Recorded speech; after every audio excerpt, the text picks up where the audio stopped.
बिस्मिल्लाहिर्रहमानिर्रहीम। अस्सलाम वालेकुम।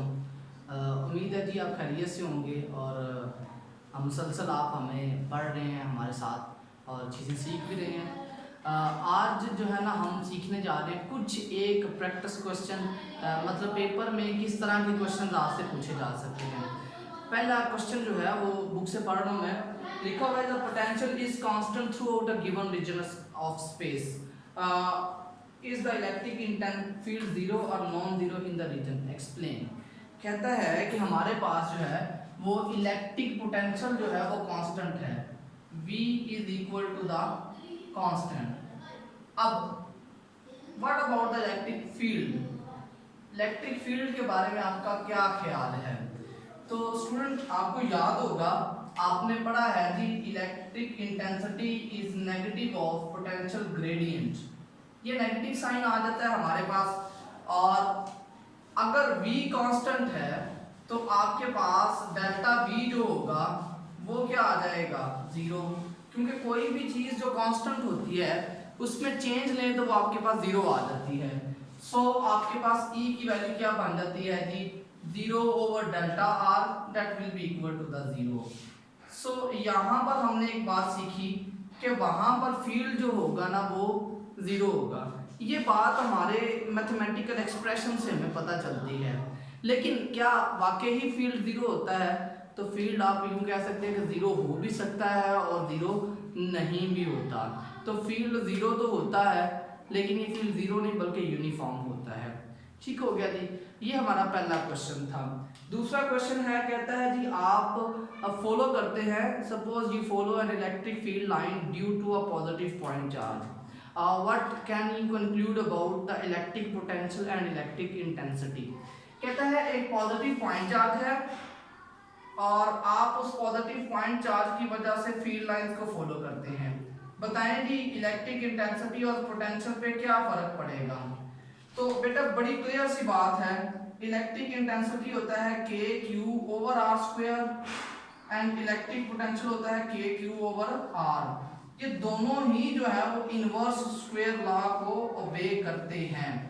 तो आपका इलेक्ट्रिक पोटेंशियल भी कम होगा और आपकी इलेक्ट्रिक इंटेंसिटी जो है वो भी कम होगी। तो ये दो बातें आपने यहाँ पर भी सीख ली।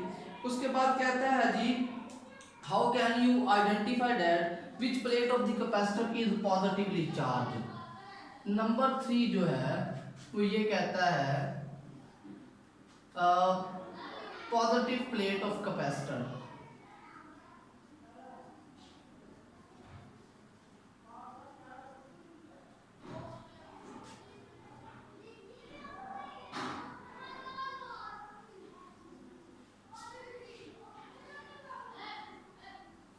ये आज हम लिख नहीं सकते, चलें इसको लिख देते हैं। आपके कैपेसिटर की कौन सी प्लेट पॉजिटिव चार्ज होगी, बड़ी सिंपल सी बात है। एक तो जो प्लेट आपने बैटरी के पॉजिटिव टर्मिनल से लगाई होगी, नंबर 1 क्या है, पॉजिटिव से कनेक्टेड जो होगी वो होगी पॉजिटिव, जो बैटरी के पॉजिटिव टर्मिनल से कनेक्टेड है। नंबर 2 हम क्या करते हैं जी, गोल्ड लीफ इंस्ट्रूमेंट इस्तेमाल करते हैं। गोल्ड लीफ इलेक्ट्रोस्कोप होती है जो हमें बताती है कि कौन सी प्लेट पॉजिटिवली चार्ज है।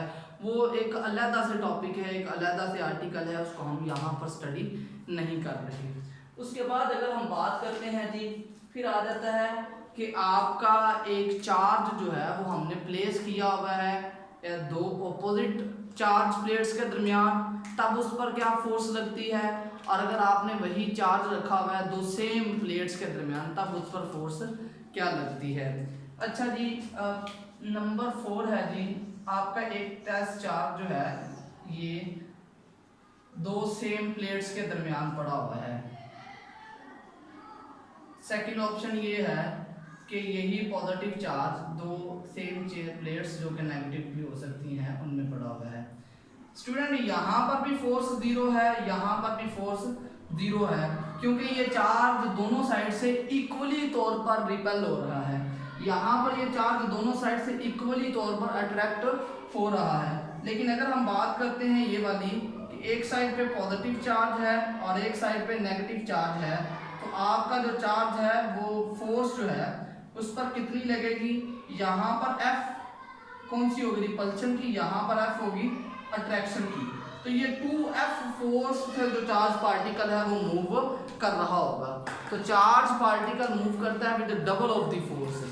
उसके बाद बात करते हैं जी electric lines of force never cross. Electric lines of force never cross. The question number 5 is 5 में कहता है कि इलेक्ट्रिक लाइंस ऑफ फोर्स जो है वो एक दूसरे को क्रॉस नहीं करती।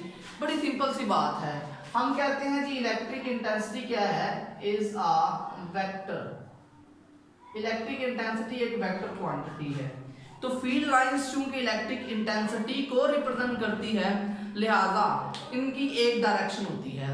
अगर इलेक्ट्रिक लाइंस ऑफ फोर्स एक दूसरे को क्रॉस करती तो वहां पर उनकी डायरेक्शन एक से ज्यादा हो सकती थी, लिहाजा हम कहते हैं कि इलेक्ट्रिक लाइंस ऑफ फोर्स कभी भी एक दूसरे को क्रॉस कर ही नहीं सकती। उसके बाद अगला क्वेश्चन है, if a point charge of mass m is released in a uniform is a non-uniform electric field with the field lines passing pointing in the same direction, will it make the rectilinear motion? बड़ी simple सी बात है बेटा। Number 6 में वो कहता है कि ये आपका एक टेस्ट चार्ज है, इसका फील्ड नॉन यूनिफॉर्म है। कहता है यहाँ पर अगर हम कोई मास m जिस पे चार्ज है उसे छोड़ते हैं तो वो क्या करेगा, सीधी सी बात है, वो रेक्टिलिनियर। रेक्टिलिनियर का मतलब ये होता है स्ट्रेट लाइन मोशन। रेक्टिलिनियर से क्या मुराद होता है जी, स्ट्रेट लाइन मोशन। तो वो जो चार्ज पार्टिकल है जो मूव कर रहा है, वो चार्ज पार्टिकल क्या करेगा, स्ट्रेट लाइन मोशन रिप्रेजेंट करेगा। उसके बाद अगला क्वेश्चन है जी, is E necessarily zero inside a rubber charged balloon? तो स्टूडेंट नंबर 7 जो है उसमें हमें ये कह रहा है कि आपके पास एक रबर चार्ज बलून है, क्या उसके अंदर जो है वो इलेक्ट्रिक फील्ड जो है वो जीरो होगा?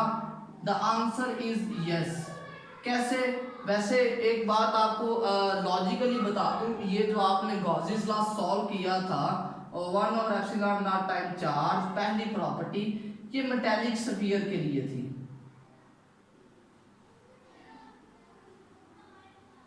ठीक हो गया जी।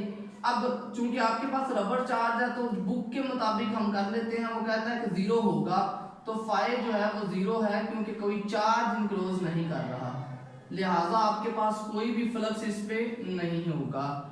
And number 8 is it true that the Gauss's law states that the total number of lines of force crossing any closing any surface is outward direction is proportional to the net positive charge enclosed within the surface?